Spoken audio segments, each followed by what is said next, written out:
Ingat ini, Allah telah mengubah kita dengan penuh kuasa hanya melalui Injil. Kita menerima warisan rohani kita dalam Kristus ketika kita percaya pada pemberitaan Injil dan berpegang teguh pada Injil itu.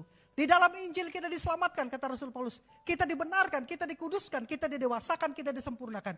Di dalam Injil kita mendapatkan kekayaan hikmat dan kuasa. Hanya Injil yang menjadi jaminan keselamatan kita dari awal hingga akhir di dunia dan kehidupan yang akan datang. Dengan demikian Injil bukan hanya kabar baik, perhatikan. Tetapi Injil adalah satu-satunya kabar baik yang dunia dan kita butuhkan.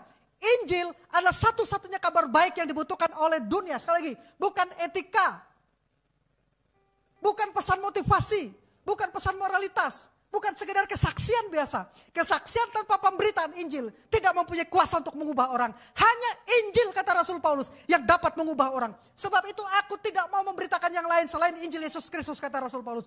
Sebab saya percaya kepada firman Tuhan, Injil lah yang menyelamatkan orang dan memelihara orang itu dari awal sampai akhir. Saudara-saudara kekasihan, jadi Injil bukan hanya kabar baik, tapi Injil adalah jalan hidup kita, cara hidup kita, cara pandang kita, teologi kita, pandangan hidup kita terhadap dunia harus datang dari Injil.